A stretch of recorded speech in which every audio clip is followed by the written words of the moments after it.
Hey everyone, welcome to Reddit Readout. Today we are checking out Am I the A-hole? Story 1. AITA for not coming to the party. So I was invited to a party by a female classmate. I think it's her friend's birthday or anniversary of something.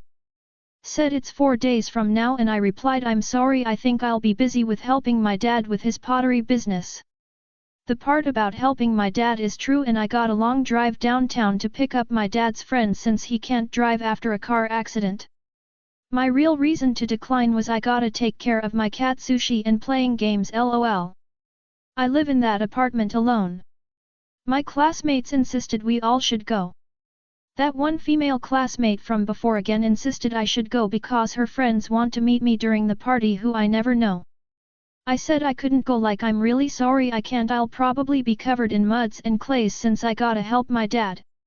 I also told her to tell that friend I'm not going and wish her well. On the day of the party, I didn't go, so I did my thing as planned, except I brought Sushi, the cat, to my parents' house. I had dinner with my family and my dad's friend before we talked about pretty general stuffs over some drinks. The next day, I was confronted by the same classmate who invited me earlier, asking why I didn't come. I told her I clearly said I never planned to attend. She said her friends were upset because of me and because of that she's upset. I asked my friends did the party went well, and he said yeah, it was great. Also, not everyone attended. Then what's the problem? Story 2.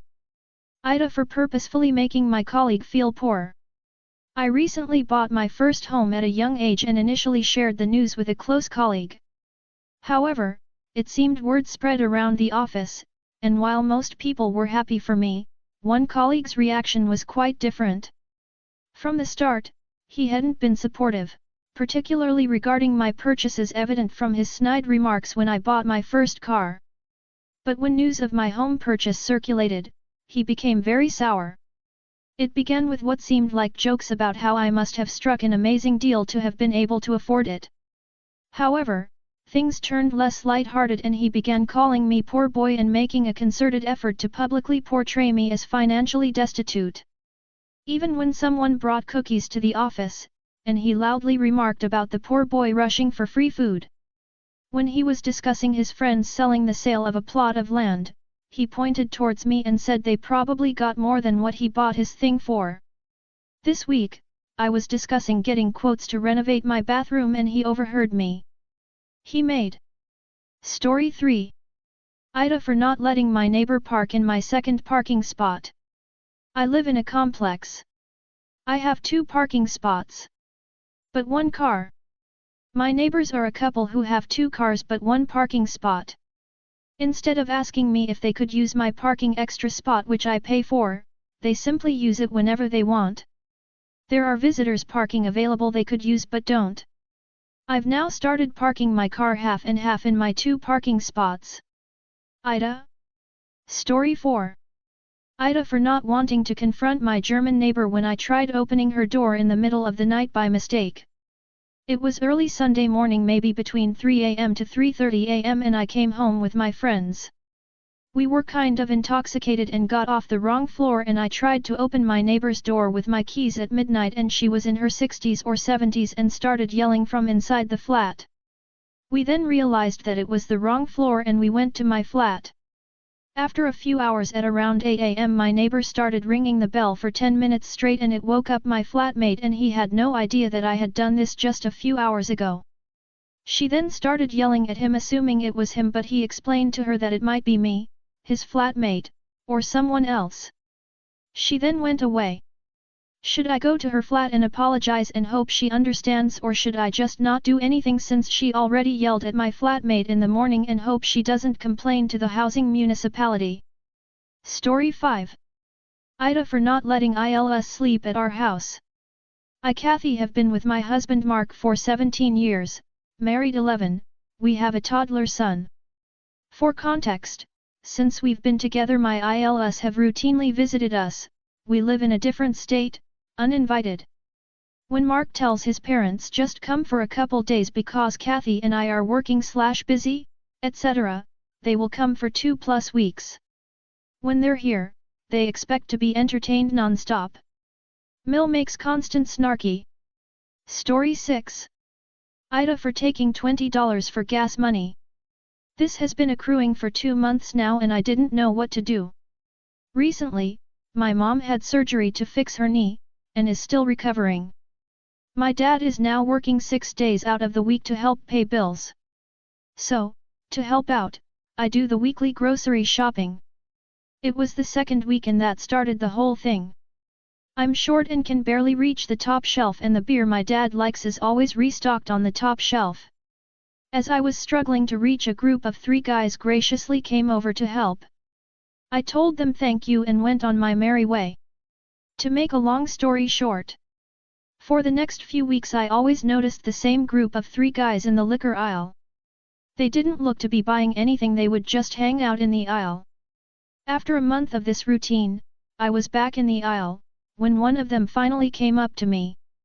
He first apologized for always looking at me when I came to shop. He finally admitted the reason being that he and his friends are underage and obviously can't buy anything. They had caught on to my shopping schedule, creepy, and told me they were working up the courage to ask me to buy them beer. I told them no, and I also warned him that if he kept looking at me when I came shopping that I would report them to the security guard. As time went on, just like clockwork, they were there every week, asking other customers for help. Yesterday, the guy from before came up to me again. He apologized for bothering me, and promised if I helped them just the once, they will finally leave me alone. I hesitated and then I agreed, and he gave me $20 and told me what they wanted. He said they would wait outside the store for me. After they left, I took off to pay for my groceries. Before I left the store, I had informed a security guard that I was feeling unsafe, and asked if he could walk me to my car. He agreed, and as we walked out, I saw the 3 guys just looking at me. After I put my groceries in my car, I thanked him, and I took off. Not looking back for the guys. I was going through the intersection, hoping to maybe see a homeless person to give the money to, but due to the weather no one was out. So I decided to use the $20 to put gas in my car.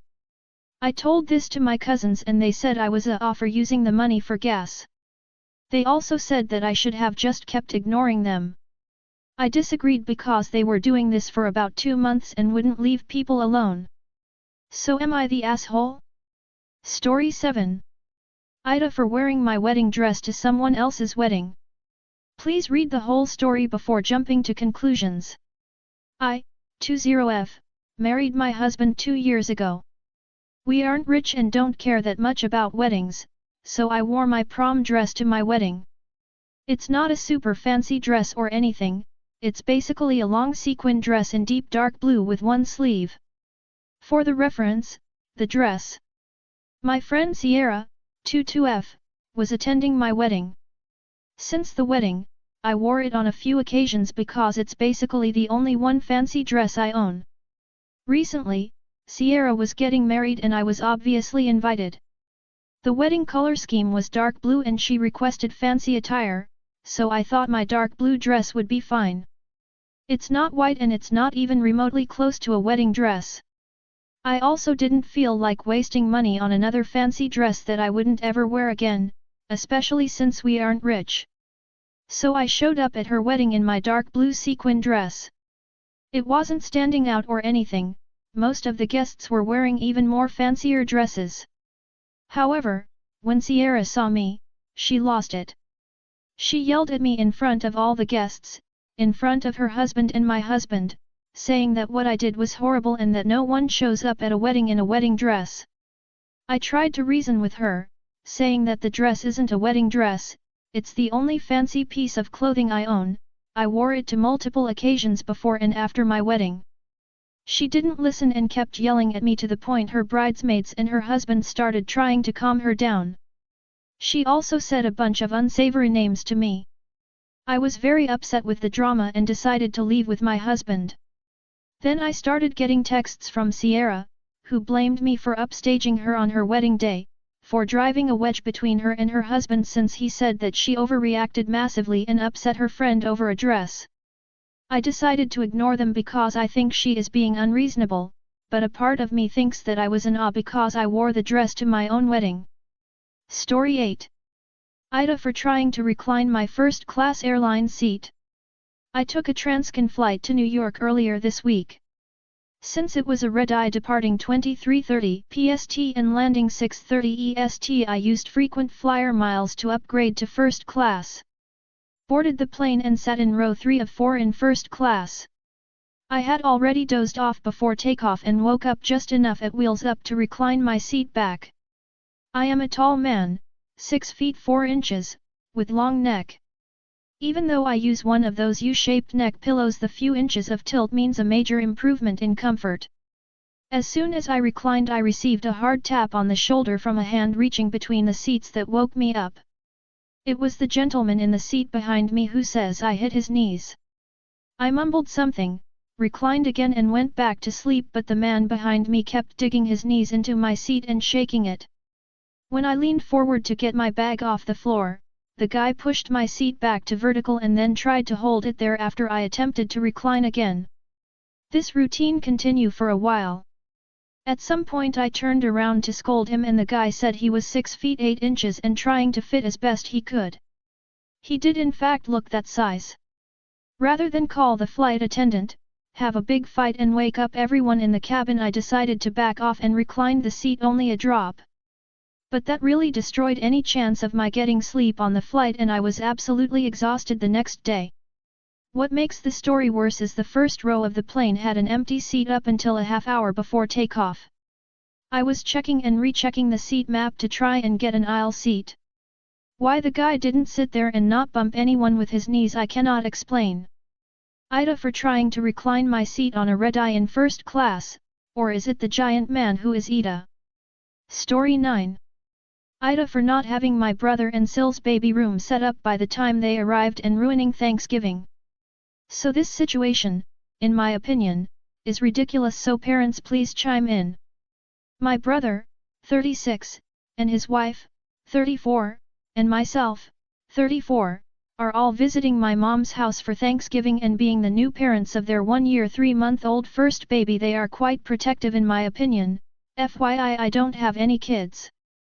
Recently they had all these stringent requests such as having a baby gate, but it needs to be the drill and not the pressure ones, even though the stairway has a door with a lock on it so stairs are not accessible, blackout shades for the room the crib is in, and even agreed to let my mom sleep on the couch so that they could be closer to the baby, and in exchange my mom would sleep on the couch for the duration of the stay. Fast forward to today. The blackout shades take 5 minutes to set up, and while I had agreed to do it 3 months ago, I told them it made no sense to do it so far in advance since we prefer sunlight in the room and we could set it up instantly when they arrive. Unfortunately, I exited work late, and in combination with traffic I arrived exactly 45 minutes after they had arrived. They were furious. They swore to never come back again if we delayed the baby's sleep by 45 minutes to an hour.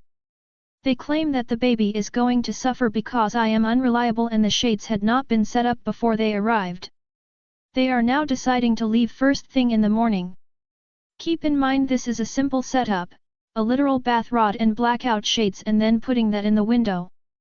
Everything was purchased, it just had to go on the window. Some background info: they drove about 7 hours with traffic, so I get they are tired and exhausted, and the baby was probably crying, so they were on edge. Also, we promised to have it ready, but it was not done in time. Also, I'm kind of ticked off because of the following. 1. My brother's dog was having an allergic reaction, so I fronted my brother the money, $400, no questions asked and no repayment requested. 2. Just recently I traveled to Boston to scope out apartments and neighborhoods on their behalf since they are moving there soon but live too far to travel and they have a baby, $2,000. 3. My mom supported him and his wife prior to them having a baby and let them both live rent-free for an extended period of time in her house to help them save money. I feel they are entitled and spoiled and should not be acting this way. I'm also upset because my Sil was telling my mom how it was unfair how everything wasn't set up prior to their arrival even though we said it would be. I think it's unreasonable because moving the crib up a set of stairs is impossible for my mom as she's older, and everything could have been resolved with putting up blackout shades in 5 minutes where the crib currently is and everything else in the morning. Does 1 hour difference in sleep schedule truly make a child/baby suffer? That's all for today. Please don't forget to like and subscribe.